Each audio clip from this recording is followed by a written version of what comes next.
Hop. Donc, qui sommes-nous? Donc, c'est l'Agence locale de l'énergie et du climat. Donc, on est une association qui est reconnue d'intérêt général, qui a été fondée en 2007. Et donc, il y a plusieurs missions au sein de cette agence.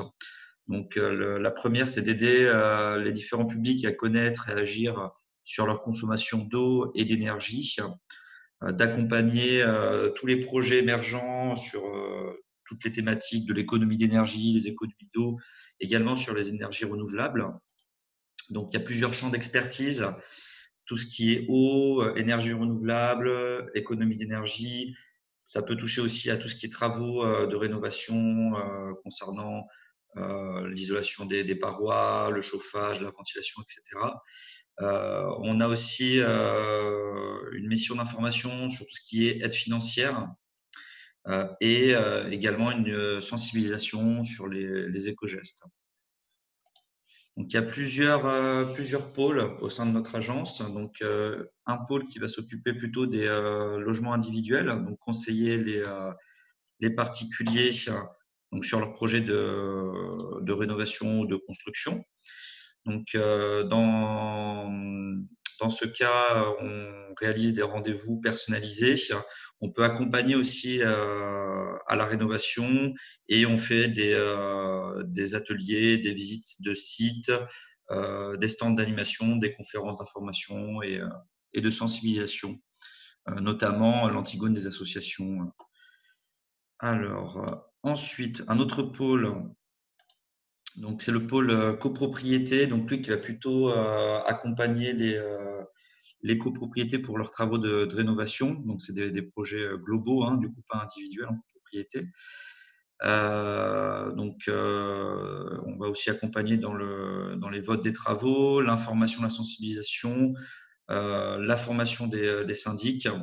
Et il y a également des visites de sites qui sont réalisées et des ateliers pratiques. Hop. Et ensuite, il y a un autre pôle bâtiment public. Donc, pareil, accompagnement des communes dans la gestion de leurs bâtiments, le suivi, les analyses des consommations et également des ateliers pratiques pour les agents de collectivité. Hop. Et dernier pôle, plutôt récent, donc le pôle scolaire, donc avec le défi des écominos, donc un accompagnement aux éco-gestes, un suivi des consommations, des formations des personnes relais sur le défi, donc enseignants et agents techniques. Et il y a aussi une mise en place d'une démarche responsable dans les cantines scolaires. Voilà. Donc, du coup, on va commencer avec le projet de Monsieur Le Tolguenec, donc qui concerne une maison de 1979, donc anciennement occupée par 4 occupants, et du coup en résidence principale. Donc plusieurs infos donc techniques dans le cas initial. Donc avant qu'il y ait tous les projets de travaux qui étaient réalisés. Donc on avait un toiture en rampe en bois, des murs en parpaing et briques creuses, un plancher ourdi béton. Au niveau des menuiseries, il y avait des fenêtres bois simple vitrage. N'hésitez pas à intervenir, hein, Monsieur Le Tolguenec, hein, si jamais. Hein. Une ventilation naturelle avec ouverture des fenêtres et une chaudière gaz classique pour tout ce qui était chauffage et eau chaude sanitaire. Donc, la répartition, là à droite, vous avez un petit schéma de répartition des pertes, donc qui opérait majoritairement au niveau de la toiture et des murs. Après quoi d'autre? Je vais passer sur la suite. Donc oui, je vais vous présenter un petit peu l'historique des travaux.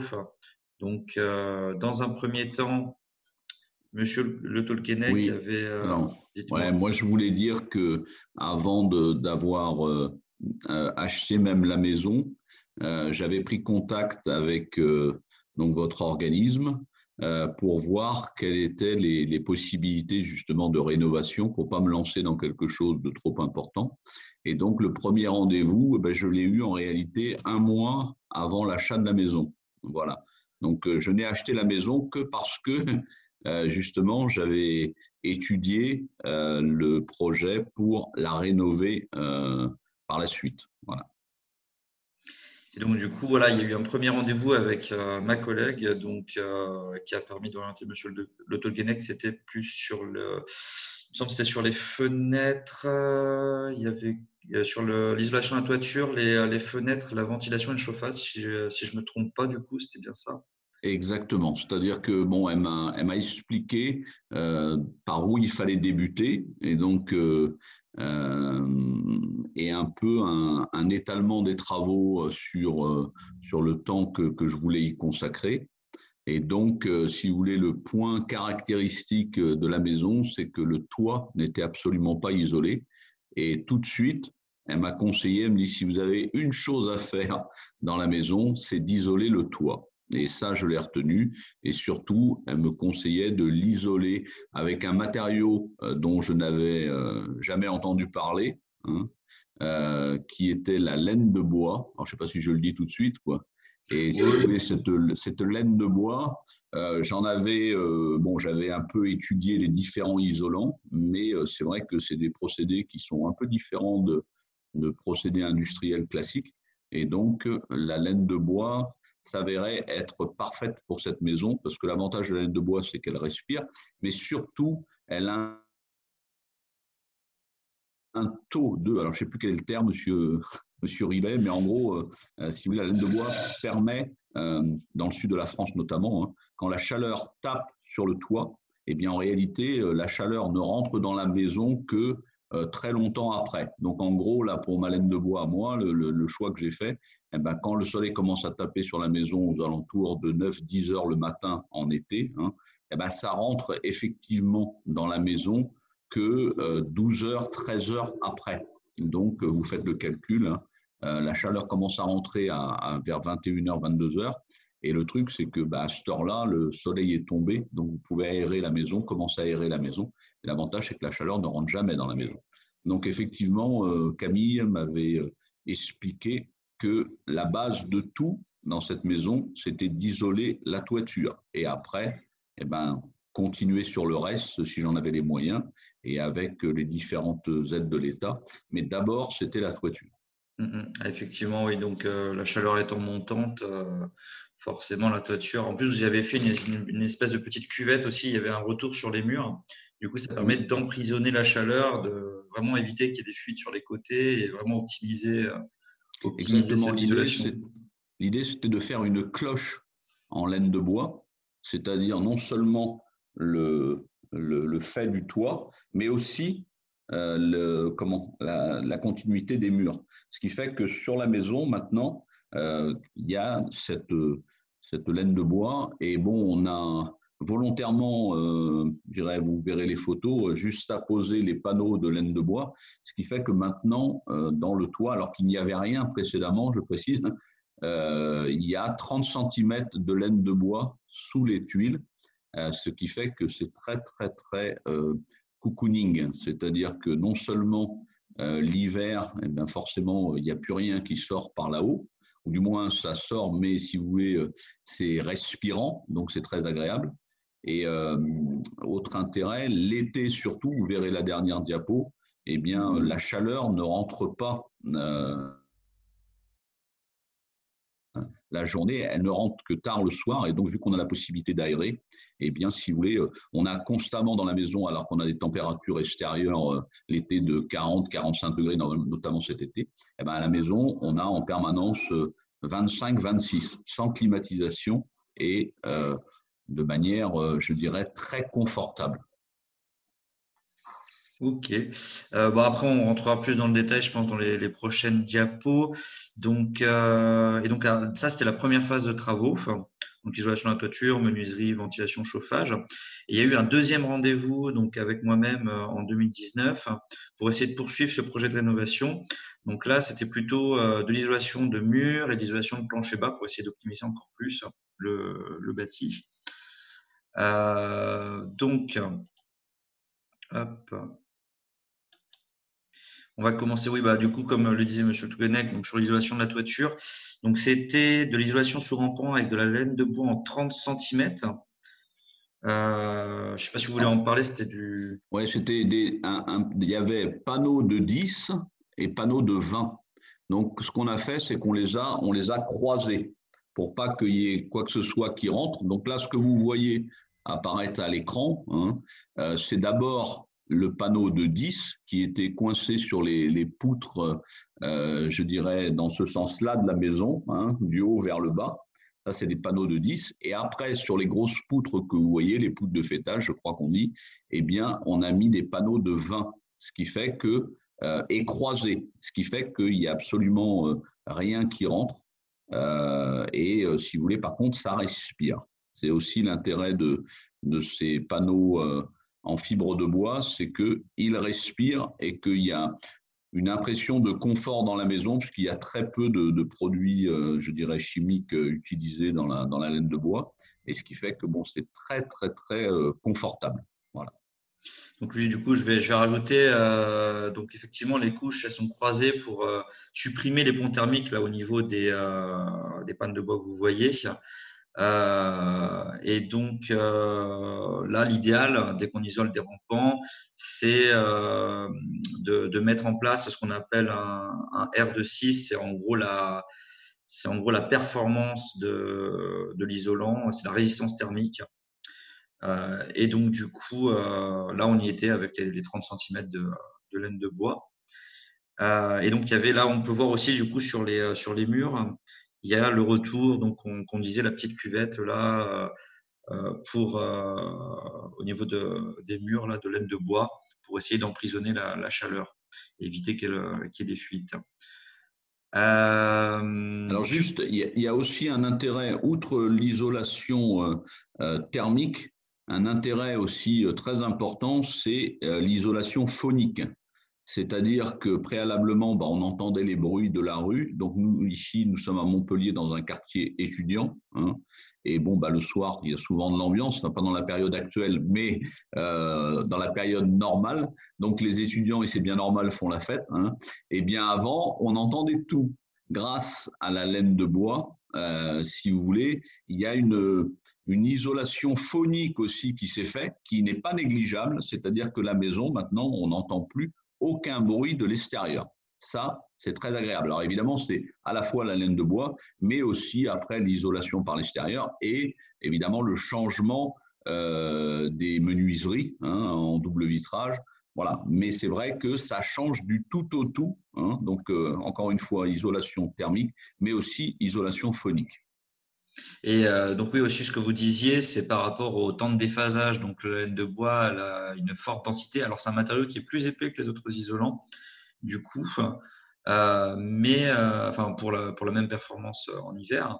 Mais par contre, en été, vu que c'est un matériau qui est beaucoup plus dense, la chaleur, elle vient se stocker dans le matériau avant de pénétrer dans le logement. Et du coup, elle est déchargée pendant la nuit à l'extérieur, ce qui permet justement un meilleur confort d'été. Du coup, je ne sais pas si vous avez autre chose à rajouter sur les toitures. Je vais passer sur la suite. Du coup, on va parler un petit peu de tout ce qui est menuiserie. Donc, les menuiseries en simple vitrage bois, elles ont été remplacées par des doubles vitrages PVC. Donc, les performances qui ont été visées, c'était un UW de 1,3. Donc un UW, c'est l'inverse en fait de la résistance thermique, c'est la perte de la fenêtre en fait. L'idéal, c'est d'avoir le UW le plus petit possible pour avoir le moins de pertes vers l'extérieur. Et il y a également un autre critère qui était visé, c'était le SW, donc le SW qui était lui l'apport solaire en fait, la quantité de soleil qui est capable de traverser la fenêtre. Donc là, on était sur un SW de 0,3, ça veut dire qu'en gros, il y avait 30% du rayonnement solaire à minima qui pouvait rentrer. Voilà. Après, je ne sais pas si vous avez d'autres compléments à apporter, Monsieur Touguenec, sur les fenêtres. Non, sur les fenêtres, Évidemment, on a vu la différence, hein, puisque avant, sur les menuiseries en bois, si vous voulez, l'air rentrait à l'intérieur, c'était un peu anarchique, et puis si vous voulez, on avait l'impression que le soleil rentrait dans la maison, hein. À partir du moment où les menuiseries ont été changées, c'est vrai que à la fois le confort thermique, mais aussi, hein, c'est important aussi, le confort acoustique, puisque là, c'était flagrant aussi. Avant, on entendait énormément de bruit, hein. Après, si vous voulez, il n'y a absolument plus aucun bruit dans la maison. Voilà. Ok. Et donc, du coup, oui, ça a été l'occasion pour, je ne sais pas si vous aviez pu remplacer aussi refaire l'étanchéité du coup des cadres, c'est ça, hein, du Oui, coup, oui. voilà. Alors, ce qu'il faut savoir, c'est voilà, dès que vous remplacez les fenêtres, c'est toujours intéressant de gérer cette partie-là. Parce qu'en fait, vous pouvez mettre la meilleure fenêtre avec la performance la plus top qui soit. Si l'étanchéité elle est pas bonne, c'est un petit peu comme mettre un moteur de Formule 1 sur une voiture qui n'est pas capable en fait de l'exploiter. Du coup, on va passer à la suite. Donc, au niveau de la ventilation, donc il y a une ventilation mécanique contrôlée qui a été installée, donc simple flux autoréglable. Donc l'idée c'était ça c'était couplé en fait avec l'isolation des murs et avec les fenêtres. C'était de permettre la ventilation parce qu'en fait les murs vu qu'ils sont isolés avec du synthétique, il n'y a pas de migration de vapeur d'eau, donc il faut impérativement ventiler le logement. Et donc du coup la VMC nous permet cette ventilation.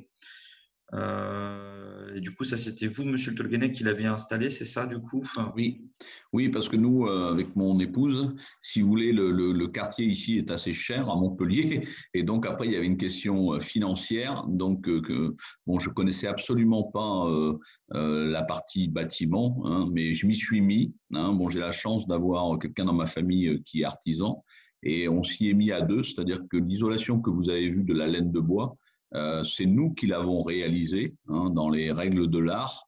Et bon, j'ai la chance d'avoir un frère compagnon du devoir. Et donc, on a fait venir des compagnons qui m'ont expliqué ce que je devais faire avec mon frère. Et donc, on a réalisé par rapport à ce qu'ils nous ont dit.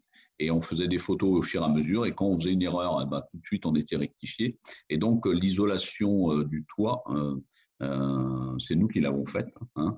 Et la pose de la VMC, pareil. Donc, on a réfléchi où on pouvait la poser. On a regardé un peu les modèles. Bon, au début, on voulait s'orienter sur une VMC double flux, hein, parce qu'on a la chance d'avoir un grand vide sanitaire sous la maison.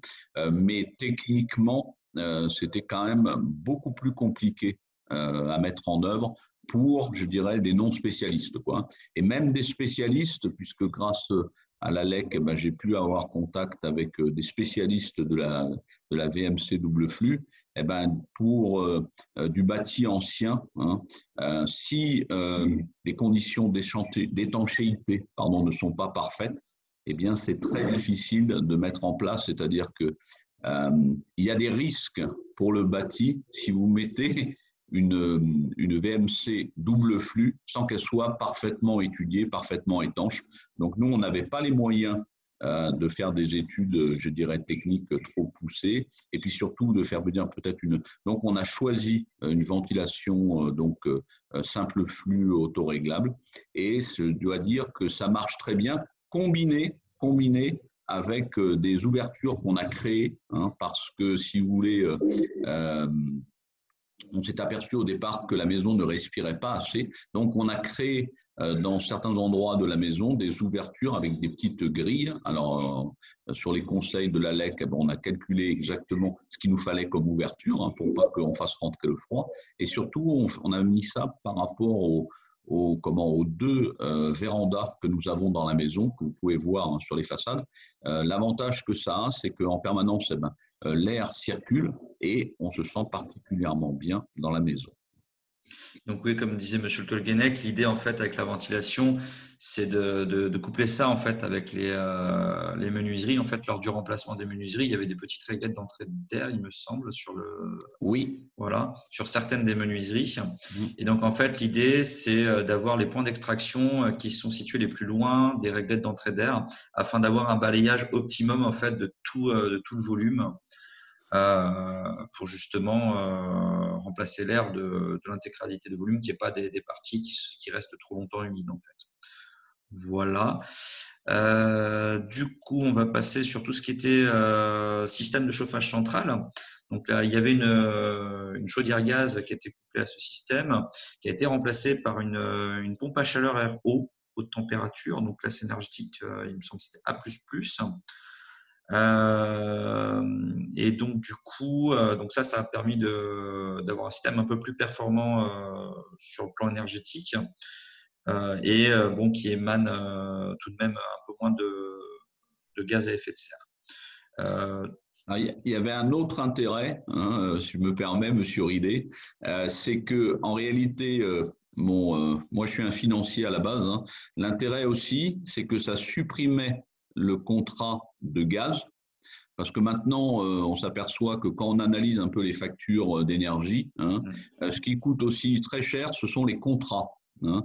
Donc là, avec ce système donc, de pompe à chaleur, je passerai entre guillemets en tout électrique. Hein, et donc, doubler pour la cuisine de plaques à induction haute performance, eh bien, si vous voulez, je supprimais le contrat de gaz. Ça aussi, c'était intéressant, parce que la consommation de gaz, c'est une chose, mais le contrat, puisque maintenant, généralement, on a tendance à faire baisser le coût de consommation. Par contre, les contrats sont encore élevés. Donc moi, dans mon raisonnement, hein, et c'était la conseillère de l'ALEC qui m'avait dit ça, elle dit, pensez peut-être à une pompe à chaleur. L'avantage, c'est que, bah, évidemment, c'est beaucoup moins énergivore, hein, donc premier intérêt. Deuxième intérêt, ça me permettait cette PAC-là, de garder mes radiateurs en fonte à l'intérieur de la maison, parce que j'ai des gros radiateurs en fonte, et mon frère, donc, qui est plombier, m'avait dit, écoute, si tu te débarrasses de ces radiateurs, tu ferais une bêtise, parce que les radiateurs actuels, certes, il y a des radiateurs basse consommation, hein, mais ça fait quand même des investissements encore beaucoup plus lourds, hein, alors qu'avec cette pompe à chaleur, je dirais RO, hein, haute température, eh ben, je pouvais conserver, si vous voulez, mes radiateurs en fonte à l'intérieur de la maison. Donc, certes, un investissement, mais je dirais moindre par rapport à un changement total des radiateurs. Et bon, voilà. Donc, encore une fois, l'intérêt aussi, c'était de supprimer un contrat. Voilà, le contrat de gaz, ce que nous avons fait presque dans la foulée. Voilà.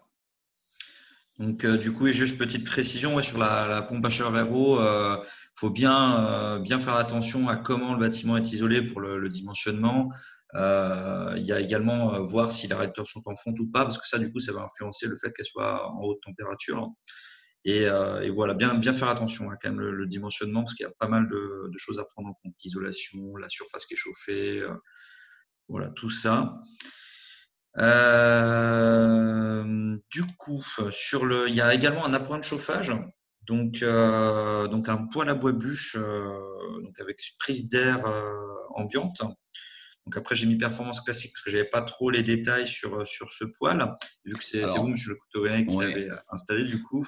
Alors ce poêle, il y a une dimension, je dirais, cocooning, hein, parce que s'il y a des dames qui nous écoutent, il y a une dimension cocooning et il y a une dimension esthétique. Et si vous voulez, moi je viens de Bretagne à la base, et si vous voulez, j'avais vu ce poêle dans une ferme en Bretagne. C'est un poêle canadien, hein, c'est un Dutch West. Si vous voulez, l'intérêt de ce poêle, celui-là, c'est un 16 kW. Mais si vous voulez, ce qui est vraiment très très sympa, c'est qu'il y a une consommation de bois très très basse, parce qu'il il a cette caractéristique, si vous voulez, d'être d'avoir plusieurs entrées d'air pour diminuer ou augmenter la puissance du feu. Donc c'est un poêle classique, c'est-à-dire il n'y a pas d'électronique et tout, mais il est très très adapté pour des gens qui aiment bien justement avoir la qualité bois. Donc nous, en gros, si vous voulez, quand on a envie notamment de quand il pleut, par exemple, ici, quelquefois il pleut, vous savez, des grosses, eh bien, vous mettez deux bûches à l'intérieur et le premier étage plus le grenier, si vous voulez, monte très rapidement à des chaleurs, je dirais, très importantes en mettant sur une journée une ou deux bûches, en le fermant complètement. Vous montez à l'aise dans la maison avec l'isolation actuelle, vous montez à l'aise à un 24, 25. Si, bon, évidemment que c'est pas, il faut modérer, mais disons que ça peut être très agréable. Vous voyez, quand il pleut dehors, c'était le cas par exemple avant-hier soir, eh bien, vous mettez un peu de bûche. En complément, je dirais, du chauffage classique, on n'en aurait pas besoin, mais c'est, vous savez, quand vous faites des soirées et tout, eh ben, vous êtes tranquille devant le poêle à bois. C'est vraiment exceptionnel aussi comme moyen de chauffage. Et j'ai la chance de pouvoir avoir du bois, si vous voulez, gratuitement. Donc, si vous voulez, c'est quand même un moyen qui est assez exceptionnel, je dirais, au niveau qualité de la chaleur, puisque ça fait de la chaleur sèche, le bois. Et si vous voulez, ça vous crée un environnement dans la maison qui est très sympathique. Alors après, il faut faire attention parce que justement, ça vous assèche quelquefois trop la maison. Donc, il faut mettre. Alors moi, j'ai vous le verrez sur le dernier slide que va vous proposer Monsieur Ridé. Mais moi, en permanence, je contrôle l'humidité de la maison, parce qu'en réalité, pour être bien dans une maison, il faut 50% d'humidité, entre 45 et 55%. Et le poêle à bois, je le fais marcher de temps en temps, parce que, si vous voulez, ça a cette caractéristique d'assécher complètement la maison. Donc, c'est très, très agréable. Voilà. J'aurais préféré le mettre en bas, au rez-de-chaussée, mais si vous voulez, dans mon raisonnement par rapport à la construction de la maison, c'est qu'en bas, il y a un appartement. Et si vous voulez, l'appartement maintenant est loué à des étudiantes.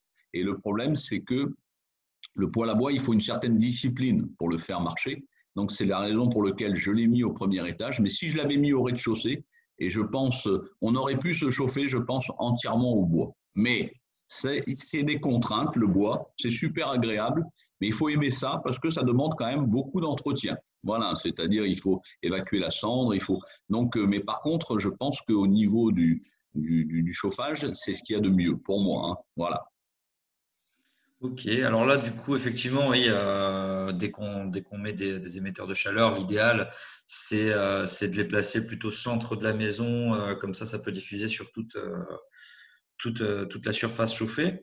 Et là, du coup, oui, juste petite précision sur la photo, on peut voir également qu'il y avait un petit parement contre la chaleur pour éviter qu'il y ait une transmission de chaleur au niveau du mur. Voilà. Ensuite, quoi d'autre? Du coup, on va passer sur la suite. Il y avait donc oui, la grosse partie, le gros chantier, donc l'isolation des murs par l'extérieur, donc qui a été réalisé avec du polystyrène de 12 cm, donc qui a une performance de 3,7, une résistance thermique de 3,7. Donc là, si vous voulez intervenir, Monsieur Toulenec, c'était l'entreprise Profil Façade du coup qui avait réalisé les travaux. Oui, alors bon, sur les conseils de Alec, donc on a préféré nous faire une isolation par l'extérieur. Pourquoi? Pour éviter les ponts thermiques, ce genre de choses. Et dans mon raisonnement, si vous voulez, j'avais vu que j'aurais pu faire l'isolation par l'intérieur, mais on perdait de la place et tout. Et puis nous, on aime bien avoir de la place. Et donc, je voulais pas toucher au mur intérieur. Par contre, à l'extérieur, la maison s'y prêtait, parce que vous avez vu, il y a une forme de cube. Et donc, la maison s'y prêtait. Et donc, on a préféré faire l'isolation par l'extérieur. Alors, l'isolation par l'extérieur, il y avait plusieurs possibilités, mais l'intérêt du polystyrène, bon, déjà, il est à l'extérieur, donc j'aurais pas mis du polystyrène dans la maison, vous voyez, parce que c'est des je dirais, des procédés d'isolation qui sont moins naturels que la laine de bois, d'accord? Mais par contre, à l'extérieur, si vous voulez, ça ne gênait pas du tout, hein. Et l'intérêt aussi, c'est que le polystyrène, alors bon, M. Ridé peut vous parler plus des performances du polystyrène, mais l'avantage, c'est que il y avait un coût aussi, hein. Le coût était moindre par rapport, on aurait pu mettre aussi des panneaux de bois à l'extérieur, mais là, le coût explosait complètement, hein.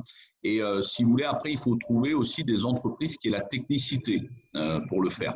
Or, dans le sud de la France, si vous voulez, il y en a sans doute, hein, mais sur Montpellier, moi, j'avais été m'adresser à la Fédération du bâtiment et, si vous voulez, j'avais vu la réalisation de l'isolation par l'extérieur sur un établissement scolaire dont j'ai la direction.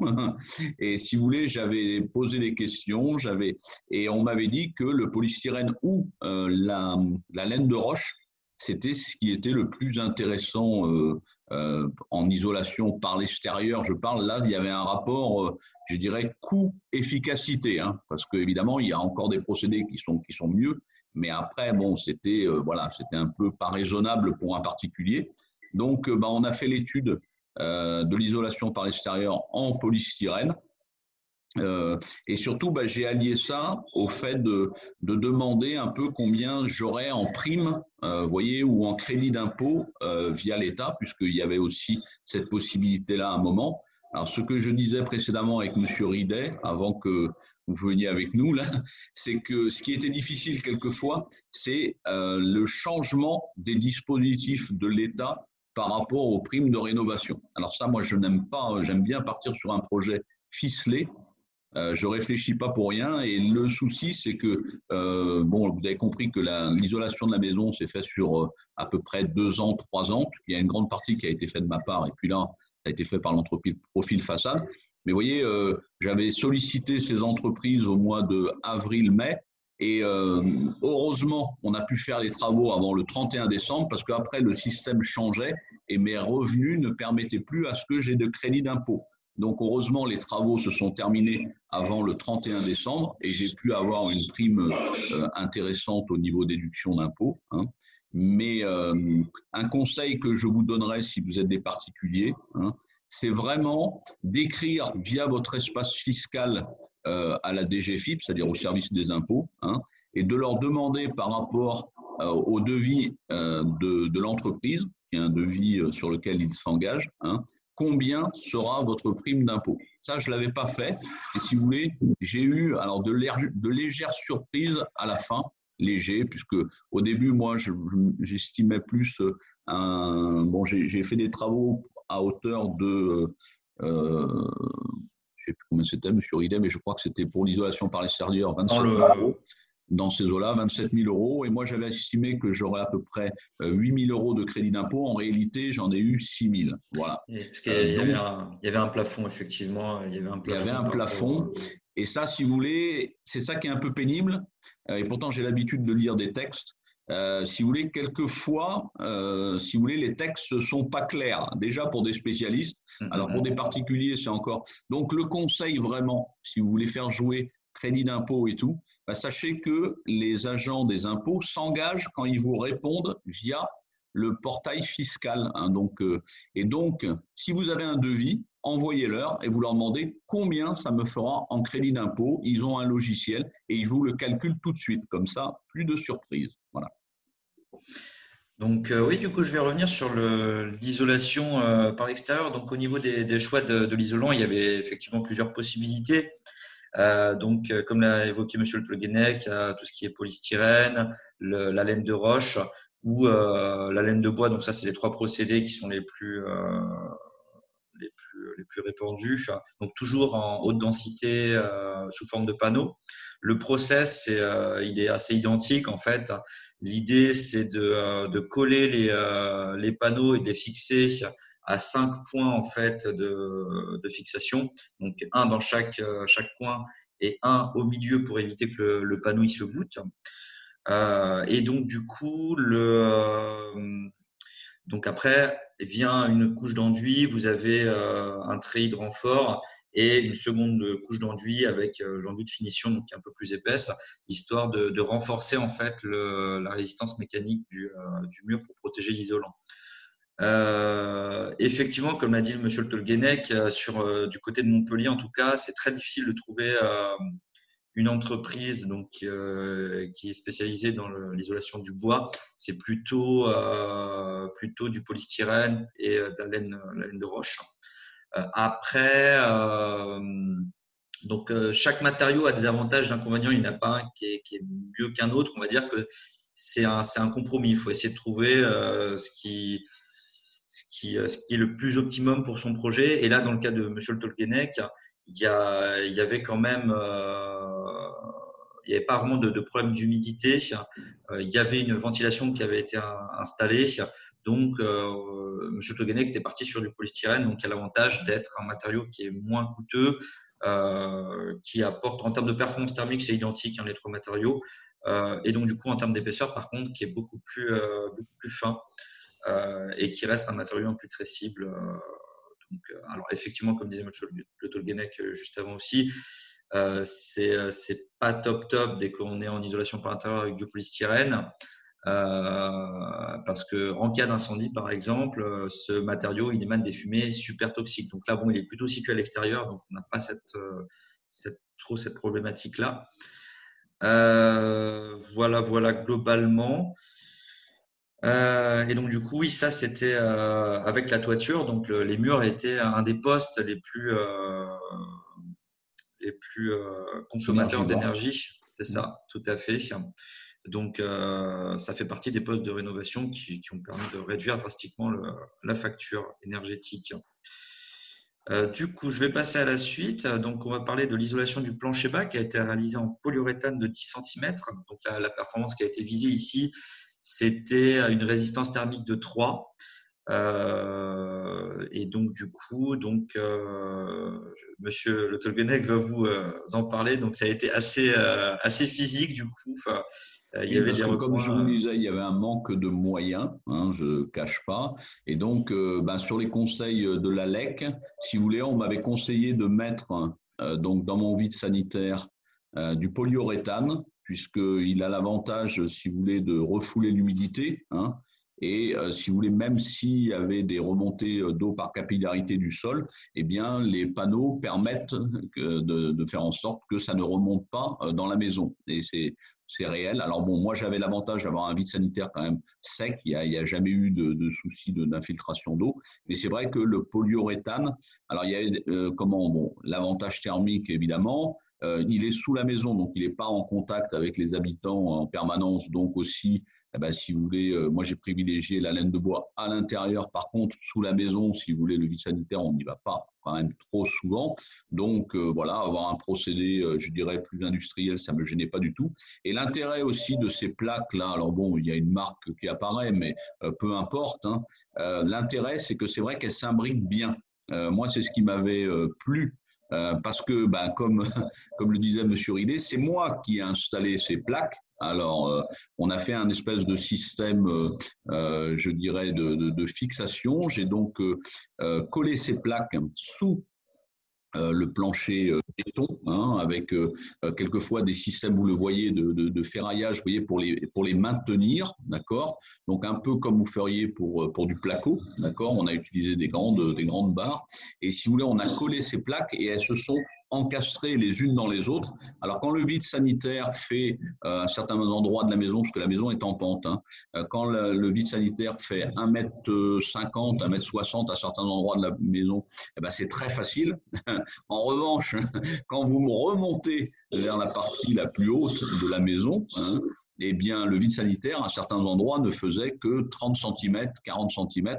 Alors là, par contre, ça a été beaucoup plus dur. Mais la différence, alors je ne croyais pas que ça ferait une différence aussi importante que la laine de bois dans le toit, puisque ça a été vraiment une révolution au niveau de la maison. Mais par contre, j'étais très surpris l'hiver, c'est-à-dire qu'en gros, on a pu baisser la puissance de la pompe à chaleur largement, puisqu'il n'y avait plus de remontée d'air froid du vide sanitaire. Et c'est vrai que au départ, j'étais un peu sceptique quand j'allais voir l'ALEC, parce qu'il me disait, ah non, non, si vous voulez vraiment faire quelque chose, je dirais, de global, il faut terminer par le vide sanitaire. Et j'avoue que je me serais peut-être un peu épargné cette fatigue et puis cet investissement en temps et en argent. Et en réalité, eh ben, c'est vrai que ça clôt le projet. Et la maison maintenant est beaucoup mieux depuis qu'il y a cette isolation du vide sanitaire avec donc le polyuréthane. Et c'est vraiment, vraiment beaucoup plus confortable au niveau du rez-de-chaussée, puisque, à titre d'exemple, j'ai des enfants. Avant, ils ne pouvaient pas envisager de marcher pieds nus, si vous voulez, sur le sol du rez-de-chaussée. Maintenant, il y a plus aucun souci. Voilà, c'est comment le froid ne remonte pas et on est vraiment aussi bien au rez-de-chaussée que dans le grenier. Donc, du coup, oui, je vais rajouter d'autres petites choses. Donc, effectivement, comme l'a dit M. Tolguenec, il y a une grosse amélioration du confort avec l'isolation du plancher bas. Parce que du coup, forcément, en isolant par-dessous, le plancher va être plus chaud. Il y aura un plus grand différentiel de température entre le plancher et la température extérieure. Et du coup, là, le choix qui avait été fait, donc c'était du polyuréthane pour deux raisons principalement. Donc, la première raison, c'était par rapport à l'épaisseur, parce qu'on avait au niveau de l'accès au vide sanitaire, donc là, c'était assez restreint. Donc, il fallait vraiment un matériau qui soit vraiment pas épais du tout. Et donc, actuellement, un des matériaux qui est le moins épais, donc pour un coût qui reste quand même abordable, c'est le polyuréthane. Bon, après, il y en a d'autres. Hein. Vous avez les isolants sous vide et les aérogels, mais là, c'est encore des matériaux qui sont en cours d'étude, qui ne sont pas encore trop sur le marché, du moins pas que je sache. Et, euh, et du coup, donc oui, un autre facteur qui avait été pris en compte, c'était le fait que le matériau soit imputrescible, parce qu'on sait bien, hein, le vide sanitaire, il y a beaucoup d'humidité en général. Et donc là, il faut vraiment un matériau qui ait une bonne durée de vie et qui soit imputrescible pour pas être impacté. Donc, Alors, je voulais juste ajouter une petite chose, c'est que pour vraiment ventiler le vide sanitaire, hein, nous avons créé 4 ouvertures à chaque angle, hein, sur les conseils de l'ALEC et sur les conseils d'un ingénieur thermicien là, auquel j'avais fait appel aussi.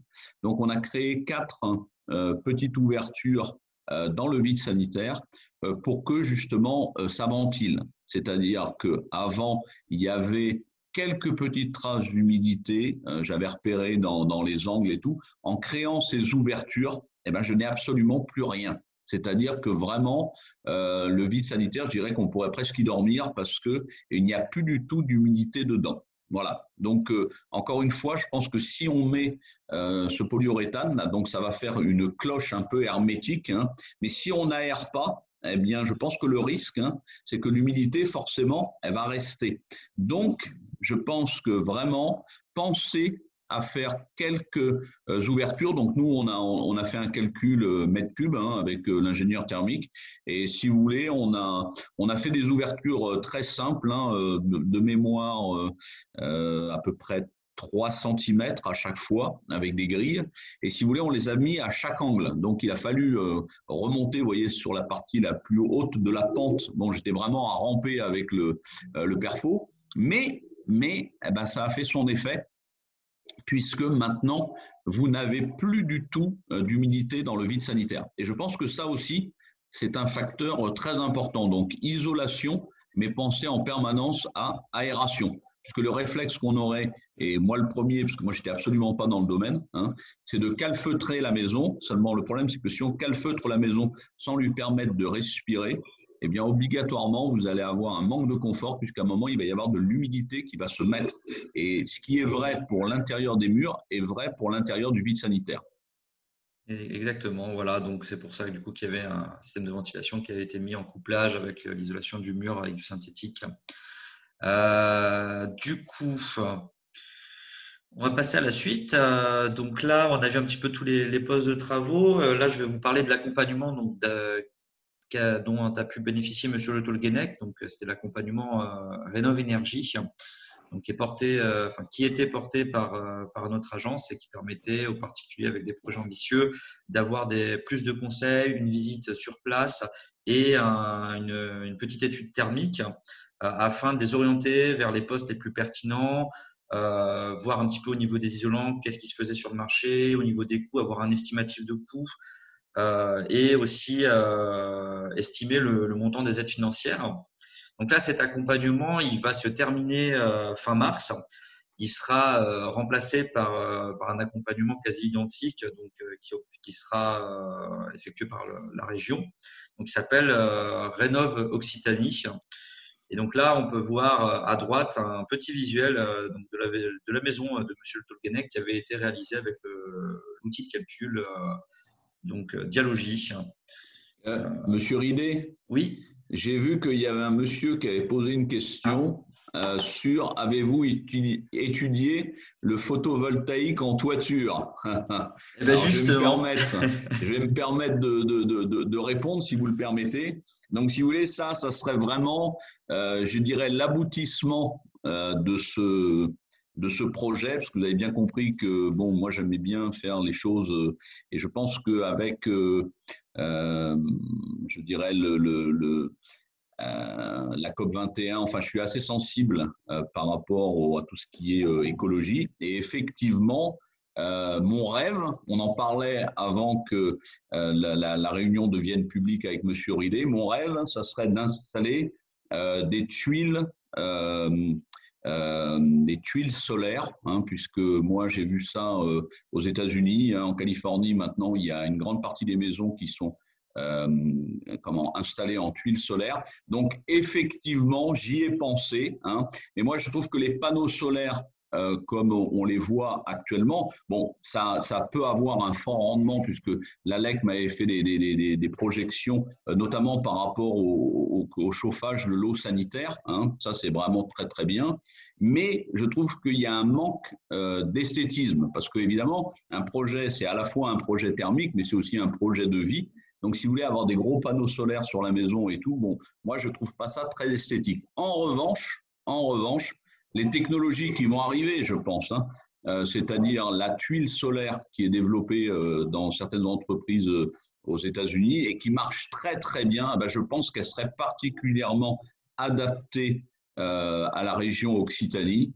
Et donc, j'ai vu votre profil au monsieur qui a posé la question. Là.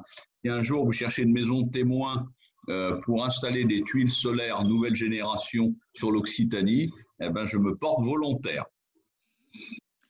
Et donc, du coup, oui, juste petite précision sur les panneaux. Donc, oui, il faut faire attention.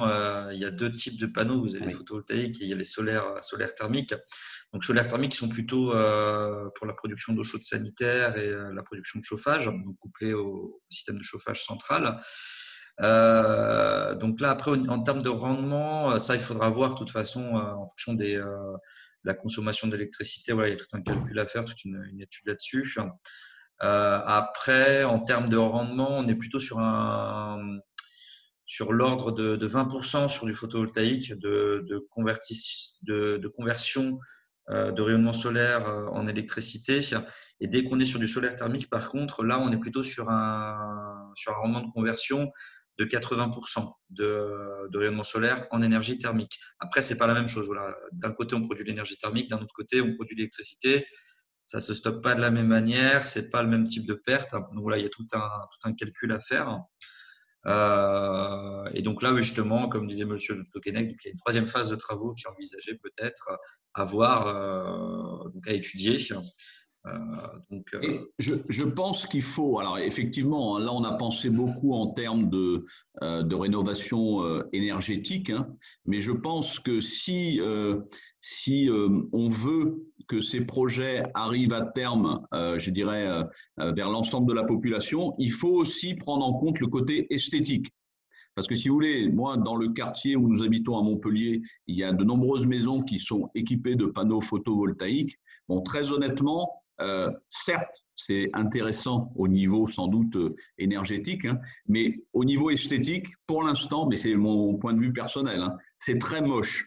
Voilà, je trouve que ça dénature, si vous voulez, la beauté que peuvent avoir certaines maisons, je dirais, dans le Languedoc et en Occitanie en général. Donc, si vous voulez, si on arrivait à allier l'énergétique et l'esthétique, eh ben, je pense qu'on toucherait la cible. Après, juste aussi une petite précision, il y a aussi, en fonction de là où est situé le logement, il y a des déclarations à faire en mairie et par rapport à tout ce qui est bâtiment de France, effectivement, là on touche à l'esthétique extérieure et donc il faut penser justement à se renseigner, est-ce que c'est possible de le faire, voilà. Ensuite, quoi d'autre? Du coup, oui, je parlais de l'accompagnement Rénov Énergie, donc qui sera effectif à partir de fin mars. Donc là, c'est toujours un petit peu le même process, c'est-à-dire qu'il faut nous contacter pour toute la demande d'information de premier niveau, et puis après pour tout ce qui est audit énergétique, là du coup on pourra vous renvoyer vers la région pour cet accompagnement. Voilà globalement. Ensuite, on va aborder un petit peu tout ce qui a été coûts de travaux et aides. Donc là, donc au niveau des travaux, on a un estimatif un peu de coût, donc enfin un arrondi, on va dire plutôt. Donc il y en avait eu pour 4 000 € à peu près de toiture. Il y avait 120 mètres carrés qui avaient été isolés. Au niveau des menuiseries, on était à peu près à 15 000 €. La ventilation, donc du coup, là, il y avait eu vraiment un gros gain au niveau du coût, parce que du coup, c'était monsieur le Tolguenec qui l'avait réalisé. Donc, on était à 300 €. En général, on est plutôt sur des ordres de coût de, je crois que c'était 700-800 € à peu près. Oui, alors je précise, hein, parce que si vous voulez, les gens doivent voir sur le tableau que j'ai eu un crédit d'impôt donc par rapport au mur, mais si vous voulez, j'ai pas tellement sollicité les différents crédits d'impôt avant. Pourquoi? Bah, tout simplement parce que c'est soumis, si vous voulez, à des devis par des artisans. Alors, ce qui se passe, c'est que les artisans, forcément, ben, c'est beaucoup plus cher que si on le fait soi-même, hein, mais évidemment, ce sont des professionnels. Donc, moi, ce que j'ai fait, c'est que j'ai scindé, si vous voulez, d'un côté, les travaux que je pensais pouvoir réaliser avec l'aide d'amis artisans, hein, c'est-à-dire surtout pour venir voir si je ne me plantais pas, hein, et les travaux où là, je n'étais pas en capacité de faire. Donc, l'isolation des murs, vous voyez, donc c'était la pose d'échafaudage, c'était ben forcément, bon, il y a quand même eu, allez, on va dire, au plus fort du chantier pour rentrer dans les délais. Sur les échafaudages, on a eu jusqu'à 8 ouvriers qui travaillaient sur la façade. Hein. Donc, si vous voulez, bah, évidemment, tout seul, il m'aurait fallu, j'avais calculé qu'il m'aurait fallu 14-15 mois, alors que l'entreprise a fait ça en un peu moins de 2 mois. D'accord? Mais ça a pris, alors ils n'étaient pas là tous les jours, hein, mais ça a pris quand même à peu près 2 mois. Donc, si vous voulez, moi, j'ai fait ce qui était de mon domaine, c'est-à-dire l'isolation, la laine de bois, ce n'était pas toxique, hein, même si on a utilisé des masques pour pas inhaler des poussières et tout. Mais si vous voulez, la laine de bois, c'était tout à fait réalisable par un particulier. Hein. Évidemment, en prenant le temps, un professionnel aurait mis, je pense, 4 à 5 fois moins de temps. Mais bon, j'ai pris le temps et donc ça m'a diminué les coûts, mais ce qui fait que je n'avais pas le droit aux aides vous voyez, de l'État aux primes énergie et tout. Donc, ça a été un choix, mais financièrement, forcément, ça a été beaucoup plus intéressant. Voilà. Donc voilà, du coup, comme disait Monsieur Toulguenec, donc au niveau des C2E, il y a quand même des petits dispositifs quand même à mobiliser. Bon là après, ça c'est les anciens dispositifs. Là, à partir du 1er janvier, il y a tout un panel d'aides du coup qui sont apparus. Et donc là, ce que je vous propose, c'est de prendre contact avec notre agent justement pour étudier le projet et voir au niveau des aides qu'est-ce qui est mobilisable et pour quel montant, parce qu'il y a vraiment pas mal de conditions à remplir. Et du coup, ce qu'il faut vraiment avoir en tête, c'est que faut déjà préparer son projet en amont avant de réaliser des devis, de faire ces travaux. Il y a quand même tout un process. Il faut compter plusieurs mois plusieurs mois pour justement gérer tout ce qui est aide, devis, voilà.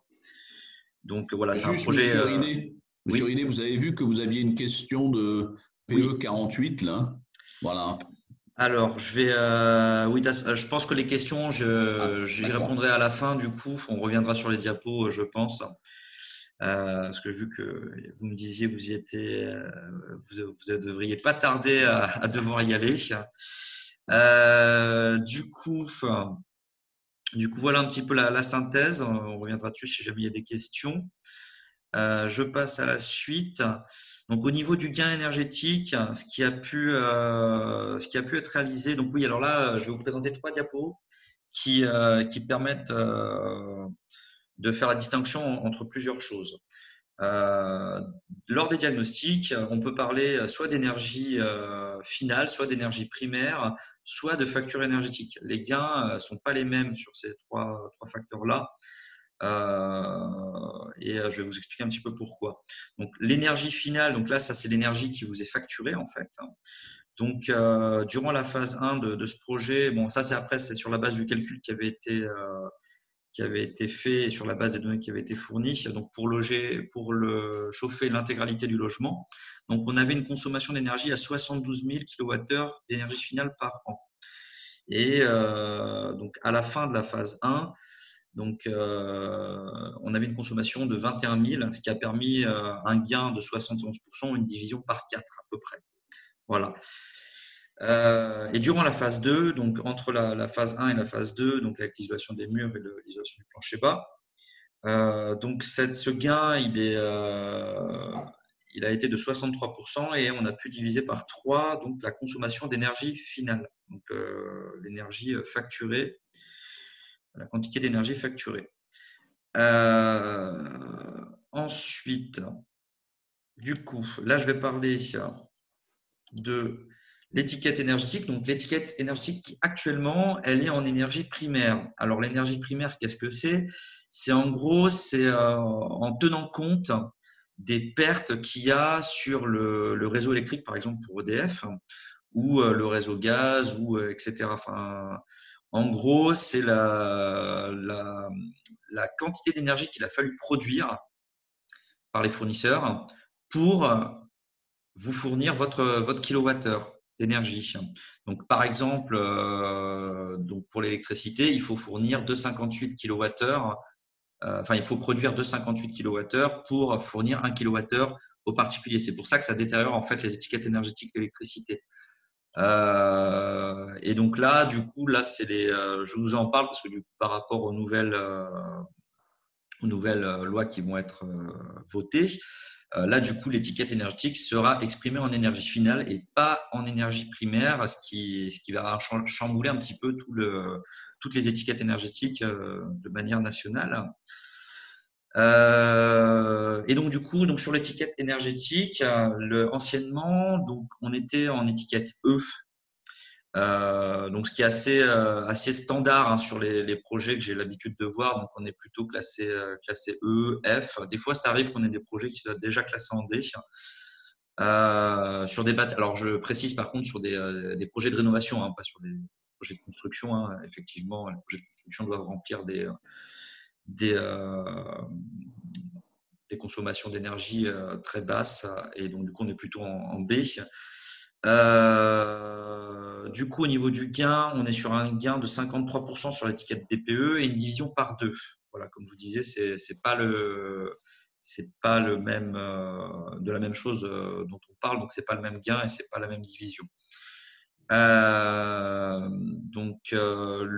gain pour le premier scénario, il comprenait l'extension de la surface, hein, du coup, parce qu'il y a une petite extension de la surface. Et pour la phase 2, donc on était sur un gain de 59% sur l'étiquette DPE et une division par 2, ce qui a permis de passer à une étiquette énergétique B, donc de C à B. Et donc du coup, oui, donc j'avais juste rajouté une petite astérix. Donc la valeur est exprimée en kilowattheure d'énergie primaire par mètre carré CHAB, donc de surface habitable du coup là. Voilà. Ensuite, on va parler donc du gain financier. Donc là, c'est pas là, on n'est pas sur l'aspect énergétique, il y a le tarif qui rentre en compte. Du coup, on était sur un état initial estimé à 6 600 euros. Il faut prendre des pincettes quand même. Car du coup, ça, c'était en considérant l'outil de calcul, considérait qu'il y avait tout le volume qui était chauffé à une certaine température tout le temps. Voilà. Et à une occupation maximale du coup de la surface. Donc bien évidemment, c'était pas le cas. On n'était pas sur une consommation de 6600. Hein. Et donc du coup, pour la même utilisation, on est passé à 1300 donc après la phase 1 avec un gain de 80% de facture énergétique et une division par 5.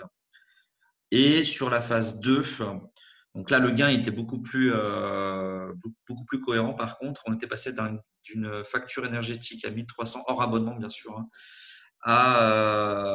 à 600 euros environ.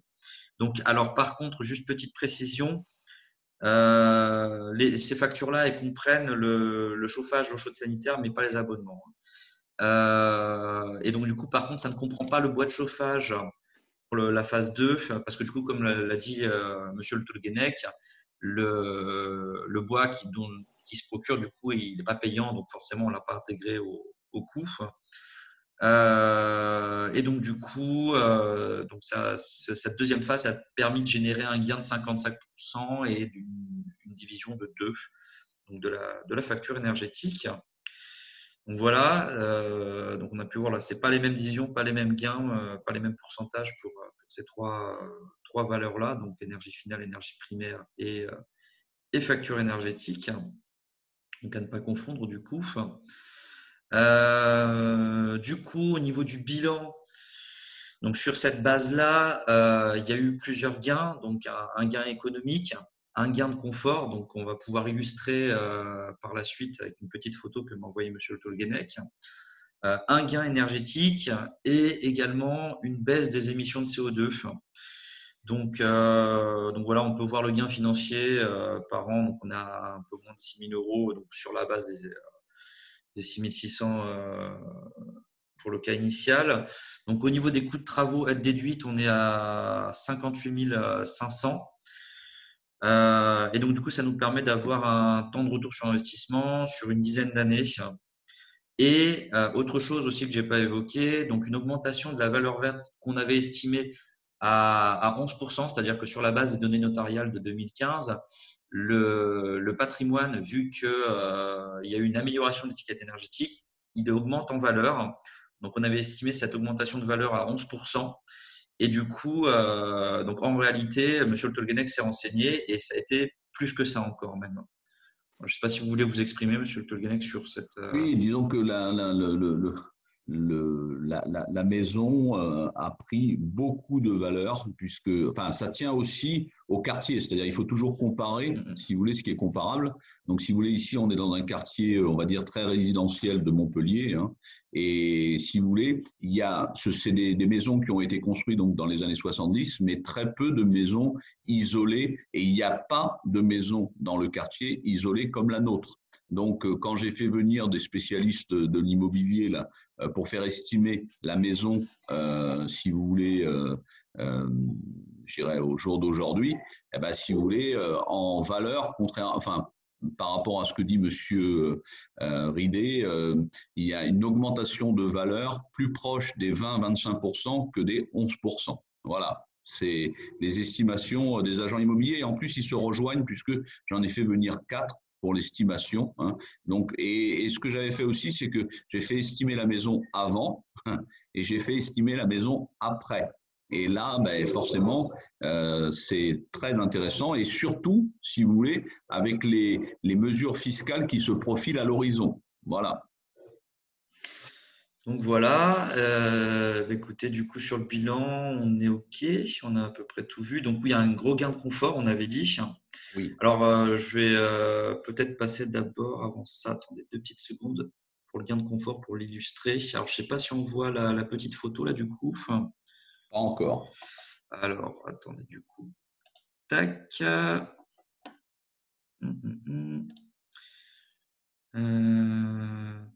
Partager l'écran, donc on a dit la photo. Voilà, donc là on peut voir la température et l'humidité à l'extérieur. Alors on avait dit la partie en Alors, bleu. oui, donc je précise parce que bon, c'est une petite centrale météo que j'ai fait placer dans la maison sur les conseils justement de l'ALEC et de l'ingénieur thermicien dont je vous parlais tout à l'heure, hein, pour mesurer un peu les taux d'humidité et la température extérieure et intérieure. Donc ce que vous voyez, c'est que au centre, hein, vous avez la température, si vous voulez, extérieure. Donc c'était le 12 septembre, vous le voyez, 2020. Hein, température extérieure, je précise, au soleil à ce moment-là, puisque, si vous voulez, la sonde, forcément, est placée à l'ombre, mais à certains moments de la journée, et donc c'était pour vous montrer vraiment la différence, hein, à certains moments de la journée, elle apparaît au soleil. Donc là, vous voyez qu'il y a une température, c'est la température du milieu, qui est qu'à 47,5 degrés, je précise, au soleil, sachant qu'il y avait une différence, puisque moi je l'ai noté, hein, il y avait à peu près 7 degrés de moins à l'ombre. Hein, donc, vous voyez à peu près ce que ça fait. Hein. Donc, il y avait 40 degrés à l'ombre. Et vous voyez la température qui est en bas, donc les 24,3 degrés, c'est la température au rez-de-chaussée de la maison. D'accord. Donc, vous voyez l'isolation. Et la température du haut, c'est la température du grenier. D'accord. Donc, si vous voulez, vous voyez qu'il y a une différence à ce moment-là de la journée, hein, d'à peu près 20 degrés. Et ça, c'est vraiment, parce que si vous voulez, on a parlé évidemment de considérations thermiques, de considérations économiques, mais il y a quelque chose, au même titre que l'esthétique, hein, par rapport aux panneaux solaires, je pense qu'il y a quelque chose aussi qui est de l'ordre du confort. Eh bien, si vous voulez, cette rénovation énergétique, et c'est quand même ça, je pense, le plus important au bout du bout, hein, c'est que la maison maintenant est d'un confort remarquable, puisque, alors on le voit l'hiver, hein, puisque comme je vous le disais avec le poêle à bois, quelquefois, bah, c'est vrai qu'il y a une qualité, si vous voulez, de chaleur dans la maison qui est exceptionnelle, hein, mais c'est surtout, moi je trouve, l'été, hein, dans les régions comme la nôtre, hein, c'est surtout l'été, puisque l'été sans climatisation, je précise bien sans climatisation, eh bien, on n'est jamais monté, alors attention, en respectant les règles d'un bon méditerranéen, hein, je précise, c'est-à-dire que la journée, on ferme les volets, hein, pour pas que la chaleur rentre, ou du moins quand le soleil tape sur une façade, on ferme les volets sur cette façade-là, et on les réouvre au fur et à mesure de la journée. Et bien donc l'été, on n'est jamais monté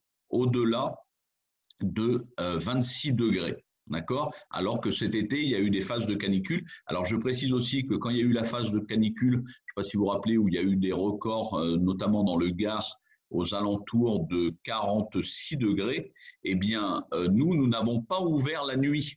Hein, c'est aussi ça que, bon, il faut avoir un peu de discipline, mais on n'a pas ouvert la nuit puisque grâce à mes sondes extérieures, je voyais que la nuit, la température, hein, n'avait pas descendu en dessous de 30, je crois de mémoire, 34 degrés. Donc, je n'ai pas ouvert les fenêtres ce jour-là. Donc, on est resté 2 jours sans aérer la maison. Hein, ça fait partie des petites contraintes. Mais par contre, la maison est restée fraîche. D'accord. Et très fraîche. Et à partir du moment où les températures ont commencé à descendre la nuit, je précise, parce que la journée, il est toujours aussi chaud, eh bien, on a réouvert la maison. Et donc, si vous voulez, la maison est restée en température constante à 26 degrés.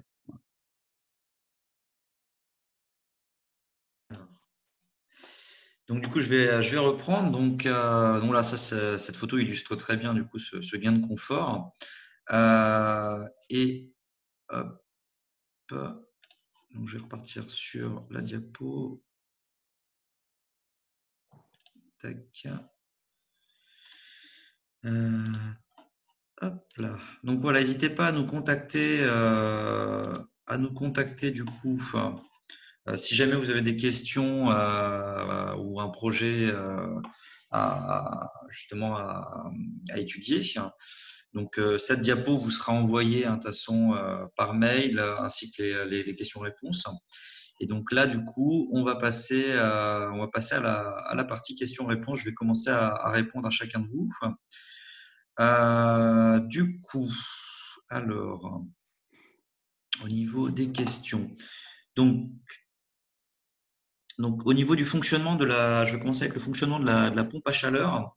Donc, en fait, la pompe à chaleur, en fait, c'est un système en fait, vous avez un gaz frigorifique qui circule dans un circuit fermé. L'idée, en fait, c'est d'aller récupérer les calories en hiver à l'extérieur. Donc, on chauffe un fluide donc qui est liquide et qui doit être à peu près entre moins 5 et 0 degrés. Bon, après, ça dépend des fluides frigorigènes et des systèmes. Ce fluide, on le chauffe grâce à l'air extérieur et on le fait se vaporiser. Du coup, ça permet de récupérer la chaleur latente. Et ensuite, une fois qu'il est sous forme de gaz, on va le comprimer avec un compresseur et ça va d'autant plus augmenter sa température. Ensuite, la température, après tout dépend après des systèmes et des compresseurs, hein, elle peut monter à 80 degrés, voire plus, hein, et donc du coup, ça permet de chauffer soit de l'eau chaude sanitaire, soit de l'eau de chauffage. Voilà. Donc alors ça, dans le cas d'une pompe à chaleur RO, donc là, on va chauffer un ballon tampon, on va stocker, on va accumuler cette chaleur. Dans le cas d'une climatisation réversible, donc pompe à chaleur RR, alors aussi, oui, il y a plusieurs,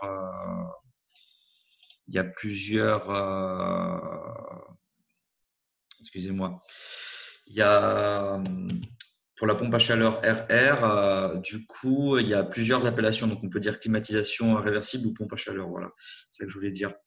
Donc, ouais, c'est le même process, sauf que du coup, on chauffe de l'air. Et alors là, du coup, là, on monte pas à 80 degrés, je pense, hein, sur ce type de système. J'espère que du coup, ça a pu répondre à la question donc, du fonctionnement de la pompe à chaleur. Ensuite, donc le photovoltaïque, donc oui, il avait été étudié, donc c'est en cours là du coup pour la troisième phase, hein.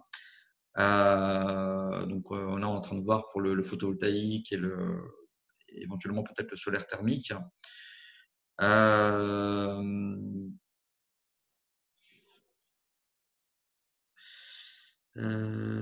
Ensuite, donc l'accompagnement Rénov Énergie, donc il est. Alors oui, Occitanie, oui, il sera. Je pense qu'il sera accessible aux propriétaires. Oui, non, propriétaires occupants, il n'y a pas de problème. Propriétaires occupants, il n'y a pas de souci. Pour l'accompagnement des copropriétés, vous pouvez toujours contacter notre agence. Ça, c'est toujours valable. On fait toujours un accompagnement des copropriétés. Alors pour les propriétaires bailleurs. Normalement, ça devrait être le cas. Je me renseignerai, j'essaierai de voir ça.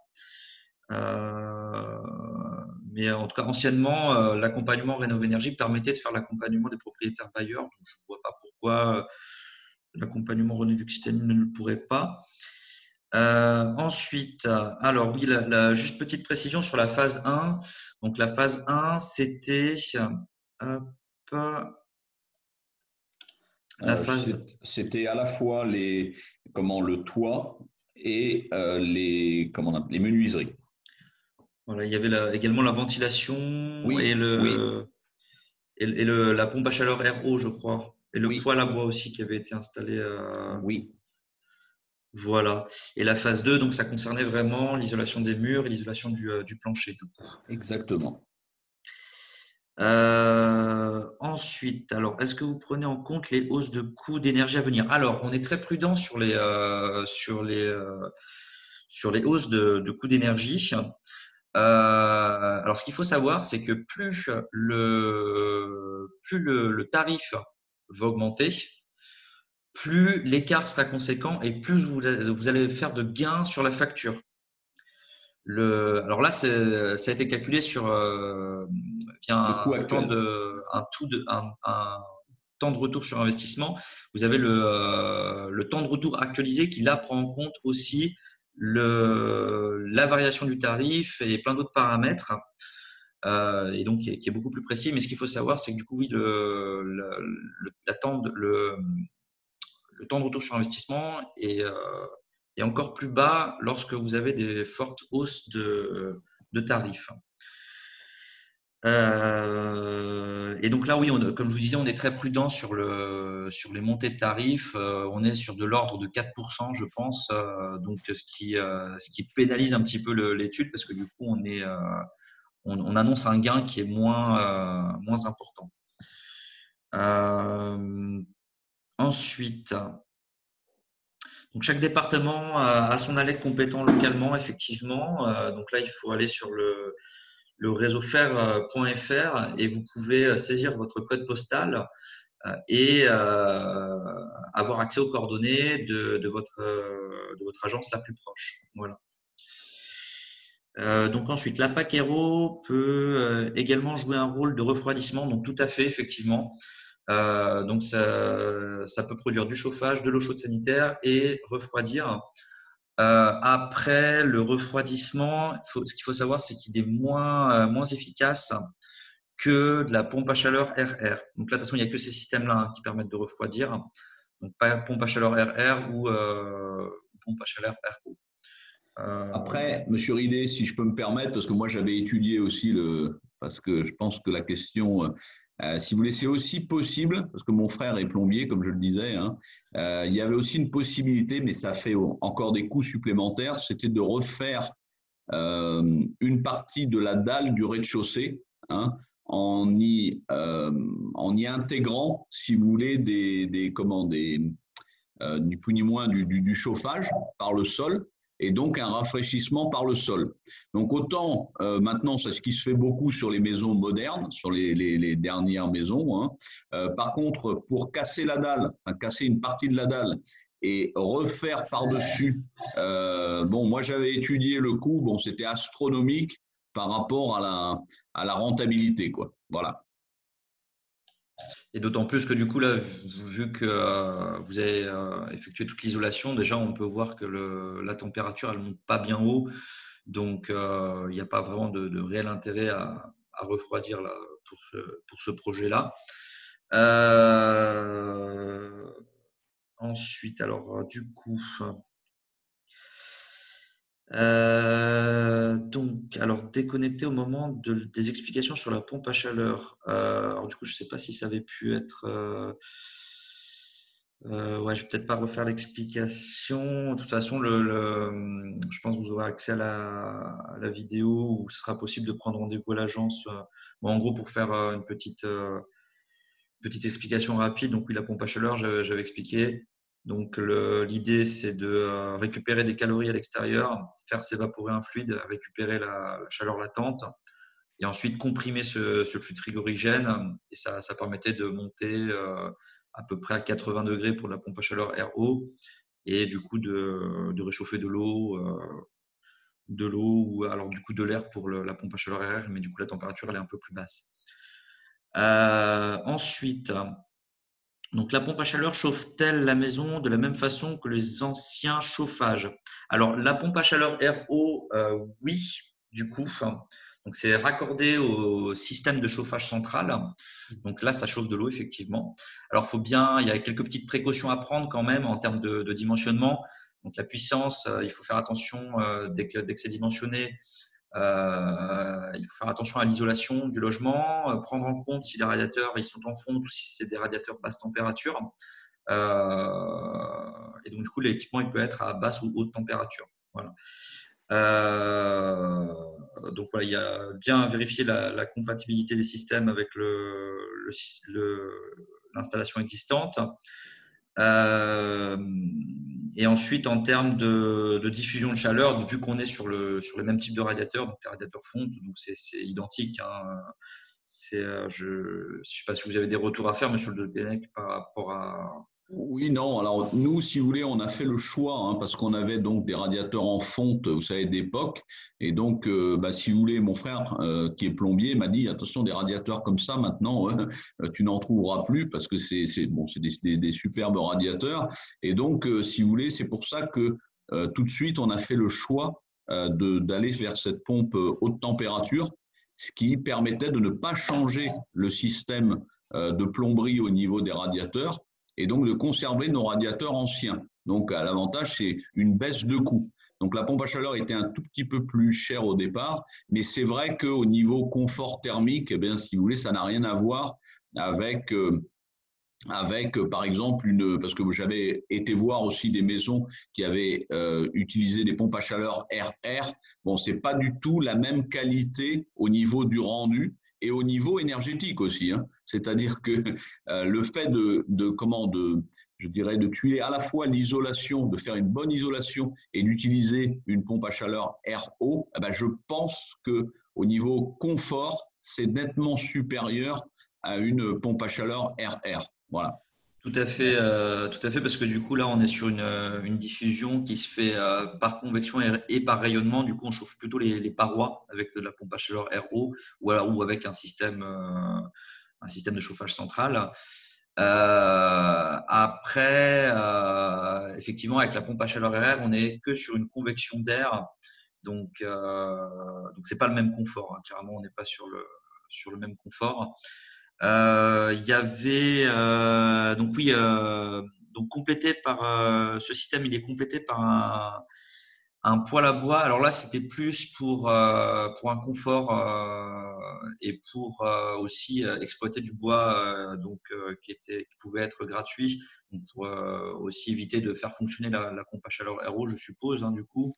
Oui, alors la pompe à chaleur RO, une fois qu'elle est lancée, si vous voulez, on l'arrête jamais, puisque nous, en plus, elle est couplée avec notre ballon d'eau chaude, hein, puisque ça, c'était aussi un des conseils à la fois de l'ALEC et du thermicien qui est venu à la maison, c'est-à-dire, si vous voulez, vous avez deux types aussi de pompe à chaleur, c'est-à-dire vous pouvez prendre la pompe à chaleur que pour le chauffage et aussi pour chauffer l'eau. Donc nous, volontairement, on a pris un système justement qui permettait les deux. Pourquoi? Parce que la pompe à chaleur marche, entre guillemets, en permanence. Intérêt, c'est que si vous voulez, au niveau de la maintenance, parce qu'il faut y penser après, au niveau de la maintenance, vu que la pompe à chaleur est tout le temps, on va dire, en mouvement, eh ben, si vous voulez, il y a beaucoup moins de pannes, hein. Ça, c'était aussi, j'avais lu ça sur des revues spécialisées.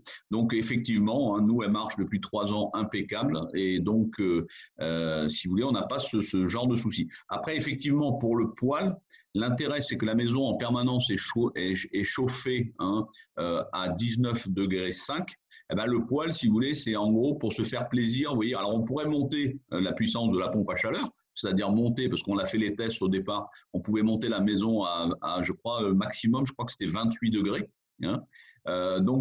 Mais il y avait aussi un autre intérêt, c'est que, donc, pour l'instant, monsieur Ridet vous en a pas parlé, mais la pompe à chaleur, si on descend très fortement au niveau de la température, hein, c'est-à-dire si on descendait, c'est arrivé une fois à Montpellier cette année, hein, quand on descend en dessous des -10, bon, c'est pas arrivé à Montpellier, hein, mais si vous voulez, j'ai vu qu'il y avait des gens qui s'étaient connectés de la Lozère, eh bien, la pompe à chaleur a un rendement moindre. Il faut quand même le dire. Bon, alors évidemment, hein, c'est des températures qui sont en dessous de -10 degrés. Donc à Montpellier, si vous voulez, j'avais regardé, c'est arrivé une fois en 20 ans. Hein. Donc, si vous voulez, c'est quand même bon. Mais c'est vrai que ça peut arriver. Donc, vous avez soit un dispositif qui vient compléter la pompe à chaleur, hein, et donc avec un système, je dirais, branché sur l'électricité classique, hein, soit, et moi, c'était à la fois donc cet aspect-là et l'effet confort et l'aspect aussi, je dirais, esthétique et comment dire, de l'agrément, hein, du poêle à bois. Et ben, si vous voulez, c'est pour ça que j'avais aussi pris ce poêle à bois qui permet, si vous voulez, quand vous êtes l'hiver, qui fait vraiment très très froid dehors, comme là par exemple à Montpellier récemment, où on est descendu quand même à -6, -7 degrés dans notre lieu là de résidence. Eh bien, si vous voulez, sans augmenter la puissance de la pompe à chaleur, si vous voulez, d'avoir une température à l'intérieur de la maison de l'ordre de 24-25 degrés. Donc ça, c'est vraiment très sympa. Voilà, quand on veut faire une soirée cocooning dans la maison. Voilà, mais c'était plus à la fois côté esthétique, côté confort thermique, mais aussi, je vous dis, si un jour on descendait beaucoup plus bas que ce qui s'est passé sur les 25 dernières années, eh bien effectivement, le poêle à bois serait là aussi pour compenser un peu le manque de puissance de la pompe à chaleur. Alors oui, du coup, je vais juste intervenir sur effectivement les températures. Comme le disait Monsieur le Tolguenec, ce qu'il faut savoir, c'est qu'avec ce type d'équipement, donc les pompes à chaleur, qu'elles soient RR ou RO, Les équipements sont certifiés jusqu'à une certaine température. Donc, il faut bien vérifier ça justement lorsqu'on fait le choix d'un équipement. Il y a des équipements qui sont certifiés jusqu'à 7 degrés, jusqu'à 0 degrés, jusqu'à -7, -15. Et ce qu'il faut savoir, c'est que le rendement, du coup, il baisse. Plus la température extérieure est basse, plus le rendement il baisse. Donc voilà, ça peut être judicieux effectivement de chauffer avec le bois lorsque la température est trop basse pour éviter d'avoir trop de consommation électrique. Voilà. Ensuite, je vais passer donc à une autre question. Donc c'était par rapport à la vieille maison. Donc des exemples d'isolation. Donc là, faut mieux s'orienter vers sur les vieilles bâtisses, donc qui sont en général sujettes à des soucis d'humidité ou remontée capillaire. Là, il vaut mieux s'orienter vers des matériaux respirants. Donc, ça peut être de la laine de bois, voilà, plutôt que des matériaux synthétiques, surtout pas utiliser de synthétique sur les vieux bâtiments, parce que du coup, on pourrait se dire c'est une bonne idée parce que du coup, j'ai un matériau qui est imputrescible et du coup qui est pas affecté par l'eau. Mais le problème de ce matériau, c'est qu'il laisse pas du tout migrer la vapeur d'eau et du coup, ça peut générer des gros problèmes en fait structurels. Donc voilà, plutôt s'orienter vers des matériaux qui laissent migrer la vapeur d'eau. Alors peut-être juste en partie basse, par exemple pour les murs, l'isolation des murs par l'extérieur. Il faut donc c'est possible. En général, les entreprises soit ils laissent une petite hauteur qui n'est pas isolée pour laisser la maison ventilée, ou alors il y a la possibilité de mettre du liège en partie basse qui permet de laisser quand même migrer la vapeur d'eau vers l'extérieur, tout en étant un matériau qui est imputrescible. Voilà. Ensuite, il y avait quoi d'autre? Donc, alors le taux d'actualisation, quel taux d'actualisation prenez-vous? Alors, j'ai pas compris la question. Est-ce que si c'est possible de me la reposer de manière un peu plus précise? Ensuite, pour les entrées d'air neuf, donc, oui, les entrées d'air neuf. Donc là, ça se fait dans tout ce qui est. Ouais, les deux, je dirais. Il y a à la fois les fenêtres, pour certaines fenêtres, hein, et puis il y a à la fois, je dirais, des aérateurs sur les murs qui ont été prévus et qui ont été, je dirais, préservés quand on a fait l'isolation par l'extérieur. C'est-à-dire qu'on avait fait des photos préalables au chantier, hein, et donc les gens qui sont venus réaliser les travaux ont respecté, si vous voulez, les aérateurs. Par exemple, il y avait des aérateurs dans les salles de bain, il y avait des aérateurs dans les cuisines, il y avait donc des aérateurs à certains endroits de la maison, et donc il y a les deux. Je dirais à la fois les fenêtres, mais aussi des aérations dans les murs, tout simplement. Des petites aérations dans les murs pour permettre de faire circuler l'air. Donc, du coup, je vais apporter une petite précision. Donc, vous avez les évacuations d'air vers l'extérieur, donc assurées par la VMC qui se situe principalement donc, dans les zones humides, donc tout ce qui est cuisine, salle de bain, WC. Et donc après, vous avez les entrées d'air au niveau des fenêtres ou au niveau des murs via des petites grilles de ventilation, donc qui sont là plutôt situées dans tout ce qui est salon, chambre, voilà, toutes les pièces qui sont pas humides. Alors après, c'est installé de manière à optimiser au maximum. Il faut qu'elles soient le plus éloignées possible des bouches d'extraction, voilà, pour essayer de ventiler la totalité du logement. Euh, donc du coup, donc pour répondre à la question, donc oui, les entrées d'air, elles se font en partie par les grilles des nouvelles menuiseries. Voilà. Par rapport aux pertes d'énergie identifiées, donc au début en toiture, 24%. Mur, plancher, combien avez-vous économisé de calories sur chaque partie de la maison? Alors là, non, c'est pas un gain énergétique. Il faut faire attention. Là, c'est une répartition. C'est une répartition des pertes. c'est pas un gain. Du coup, sur le petit, je vais peut-être, je sais pas si on voit, si vous voyez, Monsieur le Tolguenec, est-ce qu'on voit les images là des répartitions de la maison? C'est OK, bon. Donc du coup, oui, là, c'est une répartition des pertes. On n'est pas sur le gain énergétique. Faut pas faire faut faire la distinction. Donc là, après, juste sur la toiture, là, je pourrais pas vous dire, mais je pense qu'il y a eu un énorme gain qui a été fait. De toute façon, même en termes de confort, Monsieur le Tolguenec a pu le constater. En général, on est sur des gains de 20 à 30% au niveau de la toiture en termes d'énergie. Voilà. Euh, Oui, et puis, si vous voulez, il y a effectivement l'énergie, mais il y a le confort aussi. Si vous voulez, la dame que j'avais vue à l'ALEC au tout début de mon projet, elle m'avait dit la clé, c'est la ventilation et c'est l'isolation du toit. Et effectivement, hein, alors après, évidemment, on a amélioré encore par les murs, par les vitrages, mais si on change les vitrages et qu'on ne travaille pas sur le toit, il n'y aura aucun gain ni de confort ni énergétique. Hein. Vraiment, la clé de toute rénovation, enfin du moins pour des maisons comme la mienne, des maisons particulières, hein, c'est le toit. Le toit et encore une fois la ventilation. Hein. S'il n'y a pas ces deux éléments, je dirais, de base, eh ben, tout ce que vous pourrez faire autrement, hein, n'aura que peu d'effet, selon moi. Hein. Et elle avait raison parce que moi, j'y connaissais absolument rien. Et à partir du moment où on a isolé le toit, eh bien, si vous voulez, ça a changé tout le confort général de la maison.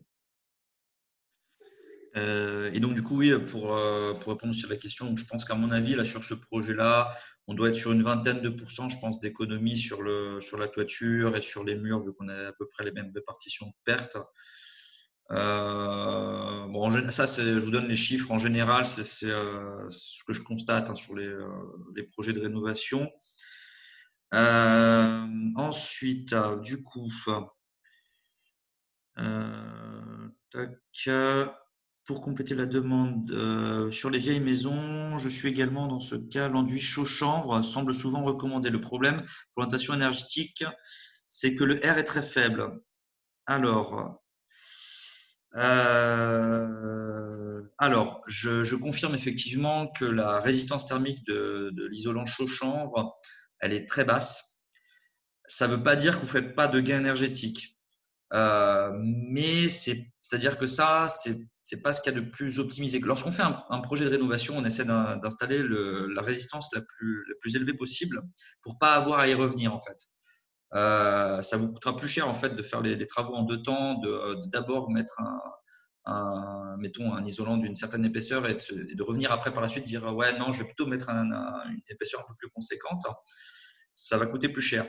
Euh, alors là, le chaud-chanvre, je comprends l'argument, c'est-à-dire que dès qu'il n'est pas possible de faire autrement par rapport à un aspect architectural ou sur des contraintes autres, effectivement, bon, il y a que cette solution-là. Pourquoi pas le chaud-chanvre permet de réduire les pertes. Ce qu'il faut savoir, c'est que les pertes, en fait, elles sont logarithmiques, en fait. C'est-à-dire que dès les premiers centimètres en fait, d'isolant, vous allez réduire drastiquement en fait, la perte énergétique. Et plus vous allez mettre une épaisseur importante, moins le gain sera conséquent. Mais du coup, voilà, vaut mieux le faire d'entrée si c'est possible, mettre une grosse isolation pour pas avoir à y revenir par la suite. Et donc oui, du coup, par contre, la résistance thermique, on doit être aux alentours, je pense, des 1 de résistance thermique pour les enduits chaud-chanvre. Et effectivement, ça donne pas accès aux aides financières pour ce type d'isolation, du coup. Même problème. Alors faites attention aussi, j'en profite. C'est que on entend beaucoup parler d'isolant mince pour les toitures, l'isolation des toitures. Donc surtout faites attention parce que les isolants minces c'est plutôt considéré comme un complément d'isolation. Donc, ça ne permet pas de garantir un R de 6 pour les remparts de toiture. Et donc, du coup, c'est-à-dire que c'est possible d'avoir un R de 6 avec ce type de complexe, mais par contre, c'est des très grosses épaisseurs. C'est-à-dire qu'il faut que ce soit mis correctement en œuvre. C'est-à-dire que là, on n'est plus sur un isolant mince. On est sur un isolant qui est quand même relativement épais lorsque c'est bien mis en œuvre. Et du coup, qui est par contre qui a une résistance mécanique qui est assez faible, donc du coup qui n'a pas une grosse durée de vie. Donc plutôt privilégier des matériaux isolants lorsque vous voulez faire quelque chose de performant. Après, voilà, j'entends après sur l'enduit chaud-chambre que des fois, c'est pas réalisable pour des aspects techniques ou esthétiques. Alors après, pour la plus-value pour la revente, effectivement, vu qu'on est sur un gain énergétique qui est un peu moins, qui est un peu moins important, là effectivement, il va y avoir moins de gains sur la valeur verte. Ensuite, donc vous avez parlé tout à l'heure de rendement actualisé sur. Alors non, c'est pas un rendement actualisé, c'est un temps de retour sur investissement. Sur 10 ans, d'où ma question sur le taux d'actualisation financière. Taux d'actualisation financière. Là, non, on n'était pas sur un temps de retour actualisé, on était sur un temps de retour sur investissement. Et donc là, le temps de retour actualisé, effectivement, prend en compte l'augmentation du tarif.